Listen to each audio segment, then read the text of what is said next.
के नाते, पिता होने के नाते उतना ही दुख मुझे भी है, मगर क्या करें। देवकी कुछ समझ में नहीं आ रहा। देवकी रोने लगी, जवाब दिया मैं बिन बेटा के नहीं जी पाऊंगी। उसी समय वसुदेव कहने लगे देवकी क्षमा करो, मैं नहीं रोक सकता, क्योंकि यमुना की मैंने कसम खाई है। आज वसुदेव उस बच्चे को लेकर जैसे ही चले, मगर सोचते हुए जा रहे हैं अरे कौन ऐसा अभागा पिता होगा जो अपने बच्चे को मारने के लिए खुद दे देगा। आज रोते हुए चले हैं महाराज और सोचते हुए जा रहे हैं कि कहा पाप करे मैंने भारी,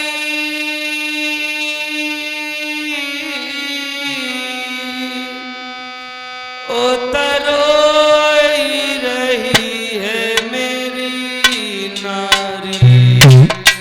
कहा पाप करे मैंने,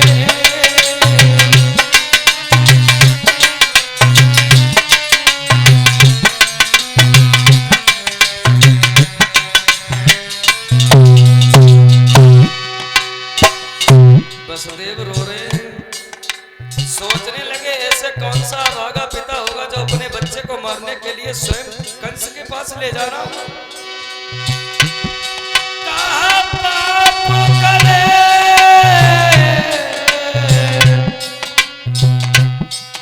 मैंने वारी,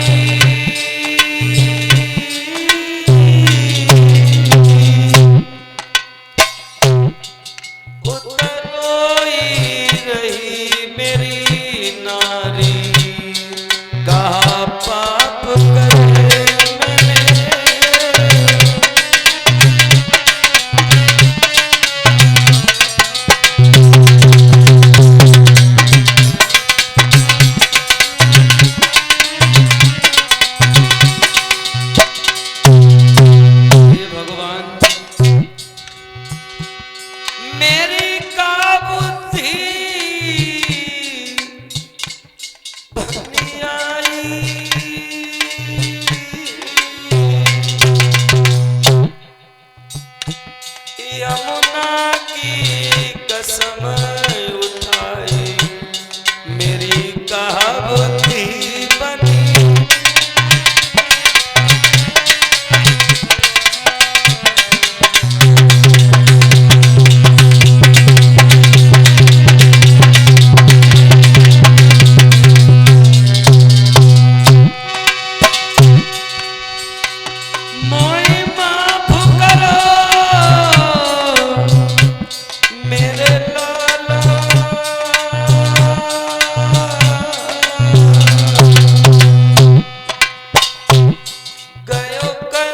से निकली निवाला मोई माफ करो मेरे,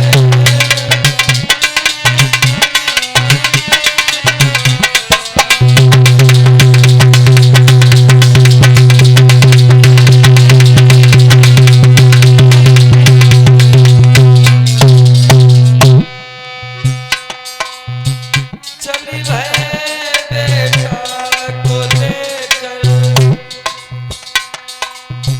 चली भय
कंस ने जैसे ही आते हुए देखा, कहने लगे ले आए, ए, क्या लाए हो?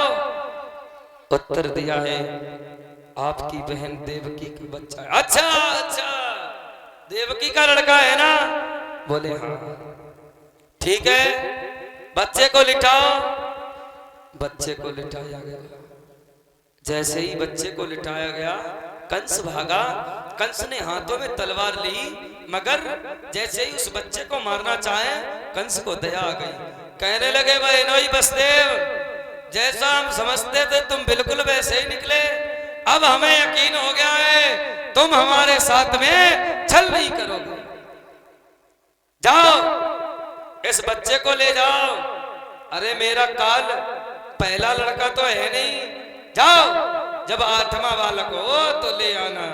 वसुदेव ने जैसे ही कंस के बात इतनी सुनी, बड़ा दिल में खुशी हुए, जल्दी से बच्चे को गोद में लिया, आगे को बढ़ते चले गए। जैसे ही देवकी ने अपने बच्चे को जिंदा देखा, अपने भैया को लाखों दुआएं देने लगी, कहने लगी वीरन मेरी भी उम्र तुझको लग जाए, तूने मेरे बच्चे पे तरस खाया है।